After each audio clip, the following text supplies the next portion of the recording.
शहर के एक आलीशान बंगले में सन्नाटा पसरा था। राहुल, जो एक कामयाब बिजनेसमैन था, डाइनिंग टेबल पर बेसुध पड़ा था। अस्पताल पहुंचने से पहले ही उसकी मौत हो गई। डॉक्टरों ने पुष्टि की कि उसकी मौत धीमे जहर स्लो पॉइजन के कारण हुई है, जो पिछले कुछ दिनों से उसके खाने में मिलाया जा रहा था। घर में केवल 3 लोग थे, राहुल, उसकी पत्नी सुनीता और उसकी माँ सावित्री जी। सुनीता का पक्ष, वो मुझे छोड़ना चाहता था। सुनीता और राहुल के रिश्ते पिछले कुछ महीनों से ठीक नहीं थे।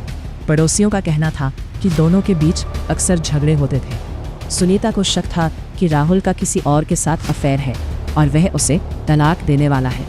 जांच के दौरान पुलिस को सुनीता के कमरे से एक ऐसी डायरी मिली जिसमें लिखा था, अगर वह मेरा नहीं हो सकता तो किसी और का भी नहीं होने दूंगी। क्या यह सुनीता का बदला था? माँ का पक्ष, बेटा हाथ से निकल रहा था। सावित्री जी अपने इकलौते बेटे राहुल से बेहद प्यार करती थीं, लेकिन उन्हें सुनीता बिल्कुल पसंद नहीं थी। उन्हें लगता था कि सुनीता उनके बेटे को उनसे दूर कर रही है। राहुल ने हाल ही में अपनी सारी संपत्ति सुनीता के नाम करने की वसीयत तैयार की थी, जिसका सावित्री जी ने कड़ा विरोध किया था। किचन की तलाशी के दौरान सावित्री जी के पूजा घर के पीछे एक छोटी शीशी मिली, जिसमें वही घातक रसायन था जिससे राहुल की मौत हुई। क्या एक माँ संपत्ति के लालच या मोह में इतनी अंधी हो सकती है? क्लाइमैक्स, वह रात जिस रात राहुल की तबीयत बिगड़ी, घर में मटर पनीर बना था।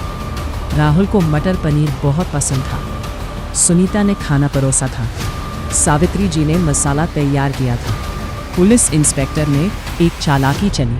उसने दोनों को अलग अलग कमरे में बुलाया और कहा, हमें पता चल गया है कि जहर किसने दिया, क्योंकि उस रात फ्रिज में रखा पनीर का एक टुकड़ा अभी भी बचा है, जिसकी हम जांच कर रहे हैं। यह सुनते ही सुनीता फूट फूट कर रोने लगी और कहने लगी कि उसने सिर्फ राहुल को डराने के लिए उसे बीमार करना चाहा था, ताकि वो घर पर रहे। लेकिन तभी सावित्री जी ने बीच में टोकते हुए कहा, झूठ बोल रही है ये। मसाला मैंने पीसा था, जहर पनीर में नहीं, उस मसाले के डिब्बे में था जिसे मैंने कल रात ही ठिकाने लगा दिया। असली कातिल कौन? कमरे में सन्नाटा छा गया। पुलिस इंस्पेक्टर मुस्कुराया और बोला, न पनीर बचा था और न ही कोई सबूत। आप दोनों ने खुद अपना जुर्म कबूल कर लिया। सच्चाई, दरअसल दोनों ही राहुल को अपने नियंत्रण में रखना चाहती थी। सुनीता उसे बीमार रखकर अपने करीब रखना चाहती थी और माँ उसे सुनीता के खिलाफ करना चाहती थी। दोनों ही पिछले 1 हफ्ते से उसे थोड़ा थोड़ा जहर दे रही थी। सुनीता की खुराक कम थी, लेकिन सावित्री जी की नफरत ज्यादा गहरी थी। उन दोनों की आपसी जलन ने मिलकर राहुल की जान ले ली। निष्कर्ष